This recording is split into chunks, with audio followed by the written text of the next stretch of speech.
Earlier this year, Turkish special forces launched attacks against a fundamentalist group called the Turkish Hezbollah. Many believe they may actually have been created by the Turkish state. They appear to have only ideological links with Iran's Hezbollah, but are every bit as fanatical. But now they're being arrested, and evidence of a 10-year killing spree is emerging, with the discovery of nearly 70 bodies so far. Suspicions of their links to the government came because their enemies were always government enemies, like the Kurds. At Friday prayers in Istanbul's Süleymaniye Mosque, everyone is searched. The discovery of scores of bodies in Hezbollah's safe houses has brought tension to Istanbul's mosques. Many moderate religious figures have also been attacked by the Hezbollah and cannot comprehend the fact that in secular Turkey, such crimes were carried out in the name of God and perhaps their government. Did the state allow Hezbollah to get away with kidnappings, torture and murder for nearly a decade?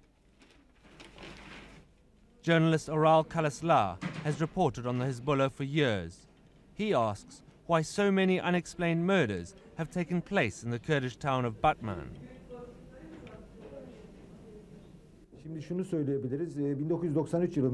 1993 parliamentary inquiry into the so-called mystery murders states there are clear signs of a link between Hezbollah and the state. The report cites several concrete cases in the Kurdish town of Batman. We've known for 7 years that the Hezbollah was being used as a weapon against the PKK, the Kurdish Workers' Party.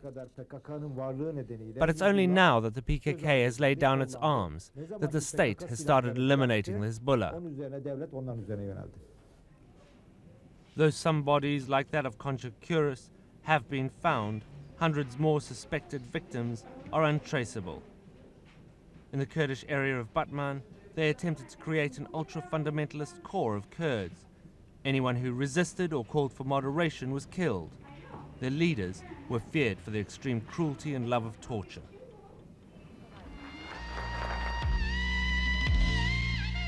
The Aysa Ozgun show was one of the many talk shows on which Concha Kuris appeared to discuss Islam. Talk show hosts invited her as a guest whenever the role of women in the Quran was an issue. Concha Kuris defended her reformist views to an audience of millions and was vocal about her belief in a new interpretation of the Quran. Though she wore a traditional headscarf, Concha Kuris believed that men and women should have greater equality under Islam. The port of Mersin in the East Mediterranean was Concha Kuris's hometown. The traditional roles of the sexes are firmly established here. Women are traditionally married to a man they barely know and lead separate lives. Yet protest is getting stronger. Young people are rejecting strict Muslim traditions, and that's been making the fundamentalists unhappy. Concha Kuris had become an icon of that change. The Mersin women's group campaigned for Concha's release from her Hezbollah cell. Concha's aunt leads the group and says Concha was the only practicing Muslim among them. Their motto is tolerance for Turks and Kurds, believers and atheists. One of Concha's friends, Nuran Ozturk, recalls how they first met. I met her at a meeting here. The first thing I noticed was that she was wearing a headscarf, which surprised me, because our group is a very modern group. Our topic for the day was divorced women. Concha's view was that women should not be afraid to get divorced if the marriage isn't working, and that they should stand on their own 2 feet. After that, it quickly became apparent how brave Concha was, and how willing she was to speak her mind.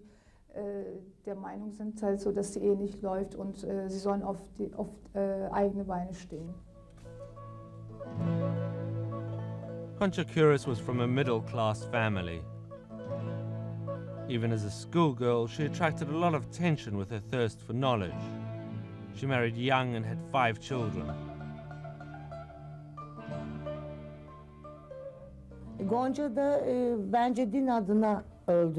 Concha was murdered in the name of faith. These people couldn't accept that she held a different opinion to them. She wouldn't be persuaded, so they turned to violence. This murder goes to show that these people are incapable of solving conflicts without violence and are incapable of accepting those who think differently. It was a bitter experience for me. I've been through some really hard times. For a year and a half, we just waited and hoped that the kidnappers would return her to us. But we had to bury her 6 weeks ago. We still can't believe that Concha is dead.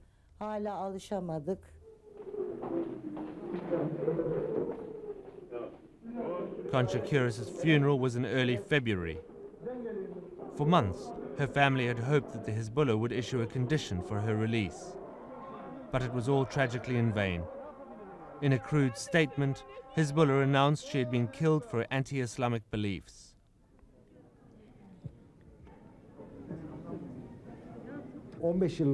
15 years of civil war in the Kurdish areas have laid all human relationships to ruin. That's the reason for murders like this one. Also, the culprits all come from regions where blood feuds prevail. They tolerate no mercy. Their interrogations and torture are cruel and violent. And Hezbollah's followers are fanatical. That's why they treated Concha Kuras the way they did. First of all, she always found out the facts. Then she expressed her opinion. She was very courageous.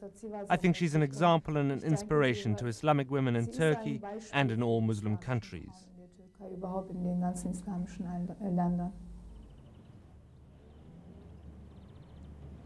Mason Cemetery. Christians, Muslims and Jews alike are buried side by side here. A sign of tolerance, perhaps. Concha Kuras's grave is still fresh. The family visits it every Sunday in remembrance.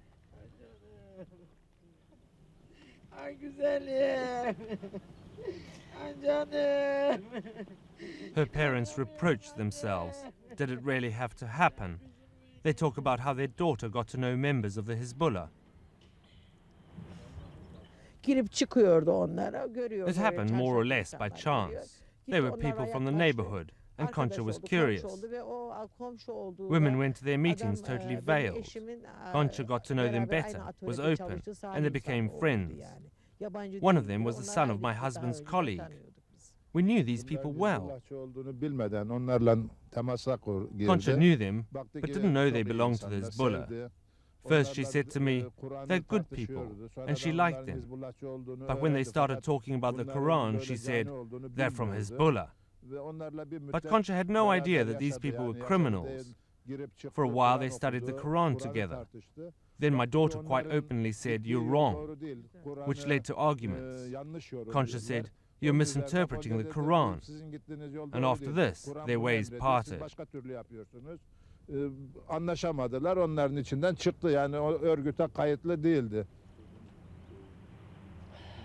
800 people, mostly Kurds, are still missing.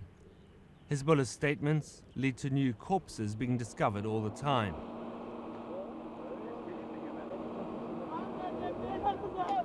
So far, nothing has allayed the suspicion that the Hezbollah has been receiving support from the innermost political circles of the Turkish state.